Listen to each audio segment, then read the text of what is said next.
Class 10th का maths का chapter number 4 जिसका नाम है क्वाड्रेटिक इक्वेशंस।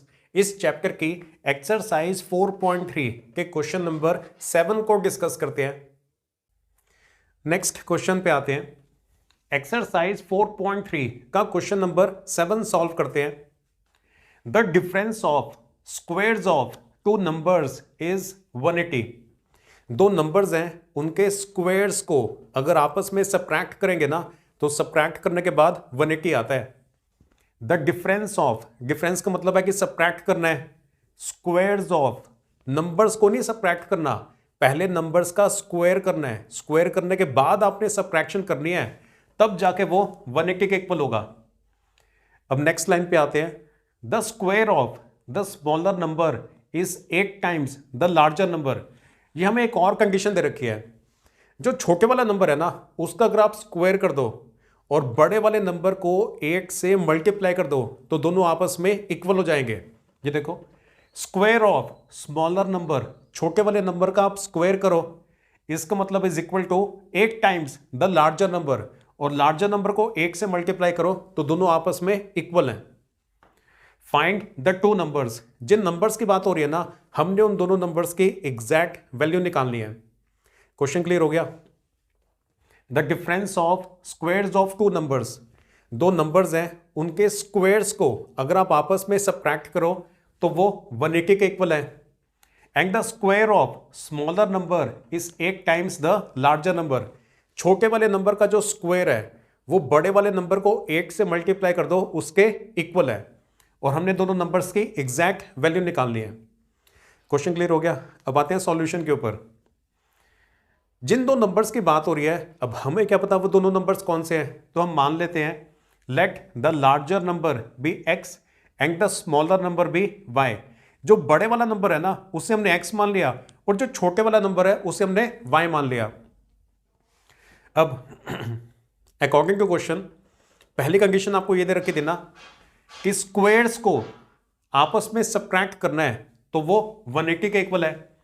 तो बड़े वाले नंबर के स्क्वायर में से हमने छोटे वाले नंबर का स्क्वायर माइनस किया तो वो 180 के इक्वल होगा। यहां पे ना जान के लिखा था लार्जर नंबर, बड़े वाले नंबर को x माना था और छोटे वाले नंबर को y माना था, क्योंकि बड़े वाले नंबर का जो स्क्वायर है ऑब्वियसली वो ज्यादा होगा, उसमें से छोटे वाले नंबर का स्क्वायर माइनस करोगे तभी तो पॉजिटिव में वैल्यू आएगी। तो x square minus Y square is equal to 180। This is equation number 1।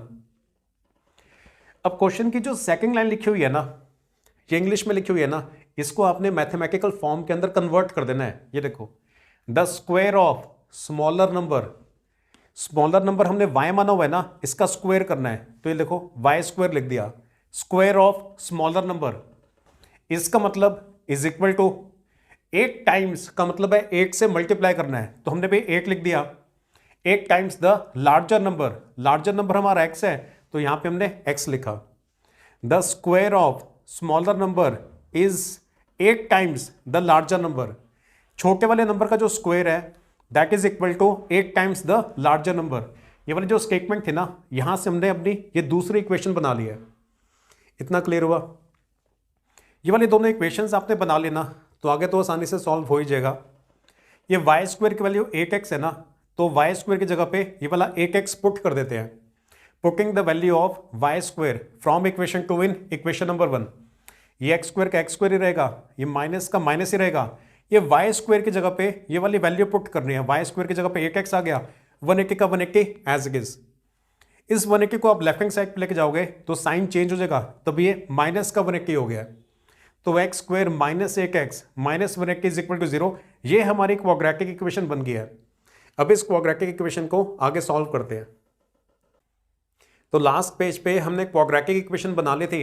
हमारी इक्वेशन ये बन गई थी X square minus 8x minus 180 is equal to 0। अब इस इक्वेशन को सॉल्व करने के लिए आप किसी भी मेथड को यूज कर सकते हो। 3 मेथड होते हैं ना, method of splitting the middle term, या method of completing the squares, या फिर क्वाड्रेटिक फॉर्मूला। तो क्योंकि क्वाड्रेटिक फॉर्मूला सबसे आसान होता है तो हम क्वाड्रेटिक फॉर्मूला से सॉल्व करेंगे। पहले आपने ना ए, बी और सी तीनों की वैल्यूज को लिस्ट कर देना होता है। जो एक्स स्क्वायर का कोफिशिएंट होता है ना, एक्स स्क्वायर के आगे जो नंबर लिखा होता है वो ए की वैल्यू होती है। यहां पे एक्स स्क्वायर के आगे कोई नहीं है, जिसका कोई नहीं होता उसका 1 होता है, तो ए की वैल्यू 1 है। जो x का कोफिशिएंट है वो b की वैल्यू होती है, तो b की वैल्यू -1 है, b इज इक्वल टू -1। और ये जो कांस्टेंट टर्म है ये c की वैल्यू होती है, तो c की वैल्यू -180 है, ये वाला -180। a b और c तीनों की वैल्यूज आ गई। उसके बाद आपने d निकालना होता है, डिस्क्रिमिनेंट की वैल्यू निकालनी होती है, और इसका फॉर्मूला होता है b² - 4ac। अब ये a b और c की रिस्पेक्टिव वैल्यूज पुट कर दी हैं। ये b की जगह पे ये -1 आएगा, a की जगह पे 1 और c की जगह पे -180, ये इन सबकी रिस्पेक्टिव वैल्यूज पुट कर दी हैं। -1 का स्क्वायर वो होगा +64, इन सबको मल्टीप्लाई करके 720 आता है, ऐड करके 784 आ गया। तो d की वैल्यू 784 आ रही है। d की वैल्यू ग्रेटर देन 0 है ना, इसका मतलब इस क्वाड्रेटिक इक्वेशन के रियल रूट्स हैं। उसके बाद आपने क्वाड्रेटिक फॉर्मूला यूज करना होता है। ये फॉर्मूला आपको अच्छे से याद होना चाहिए। x is equal to -b plus minus √b² - 4ac upon 2a। x is equal to -b plus minus √b² - 4ac upon 2a। अगले स्टेप में वैल्यूज पुट कर दिए। ये वाला जो माइनस है ये फॉर्मूले का माइनस है, और b की वैल्यू -1 है, तभी ब्रैकेट में पुट किया है। ये देखो b की वैल्यू -1 है, यहां पे b² - 4ac है ना, ये b² - 4ac की वैल्यू तो आप निकाल चुके हो ना, 784 आ रही है, तो ये b² - 4ac की जगह पे आपने 784 डायरेक्टली पुट कर दिया, दोबारा कैलकुलेट करने की जरूरत नहीं है। a की वैल्यू 1 है तो a की जगह पे 1 आएगा।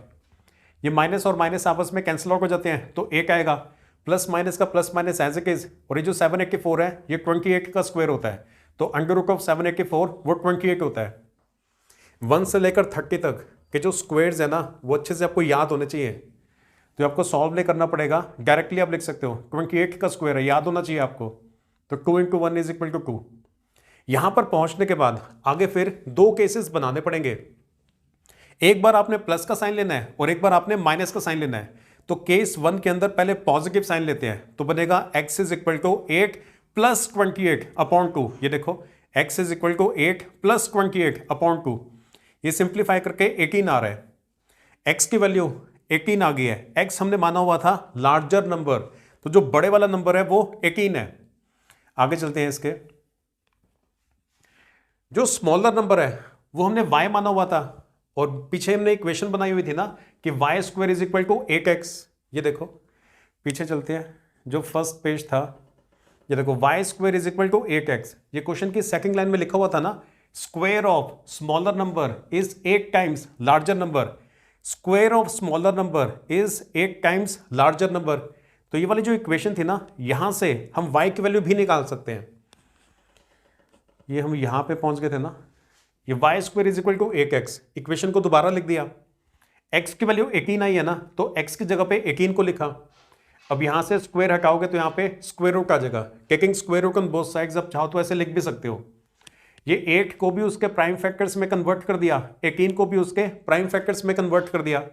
इन दोनों 2 के पेयर बन गया ना, तो यहां से एक 2 बाहर आएगा। ये आगे वाले जो 2 2s है, यहां से एक और 2 बाहर आ गया, और इन दोनों 3s में से एक 3 बाहर आ गया, तो मल्टीप्लाई करके एक 12 आता है, तो y की वैल्यू 12 है। तो स्मॉलर नंबर अगर 18 है, स्मॉलर नंबर अगर 12 है, तो लार्जर नंबर फिर हमारा 18 है। तो 12 और 18, एक तो ये हमारा आंसर हो गया। अब केस 2 पे आते हैं। याद है ना, केस 2 भी तो सॉल्व करना होता है। ये देखो क्वाड्रेटिक फॉर्मूला को हमने यूज किया था। यहां पर पहुंचने के बाद आगे 2 केसेस बनाने होते हैं ना, एक बार पॉजिटिव साइन लेना होता है, एक बार नेगेटिव साइन लेना होता है।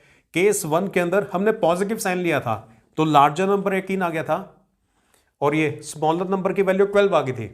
अब केस 2 लेना है, केस 2 में नेगेटिव साइन आएगा, तो x is equal to 8 minus 28 upon 2 बनेगा। ये सिंप्लीफाई करके -10 आता है, तो लार्जर नंबर हमारा -10 है। x हमारा लार्जर नंबर था ना। अब y की वैल्यू निकालते हैं। फिर से ये वाली इक्वेशन को यूज करेंगे।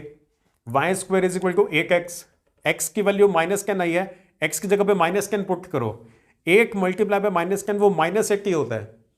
y² इज इक्वल टू -80, गड़बड़ नजर आई यहां पे आपको? y² is equal to -80। किसी का भी जो स्क्वायर है ना वो नेगेटिव नहीं हो सकता। y की वैल्यू चाहे पॉजिटिव हो चाहे नेगेटिव हो, स्क्वायर करने के बाद तो पॉजिटिव ही आएगा ना।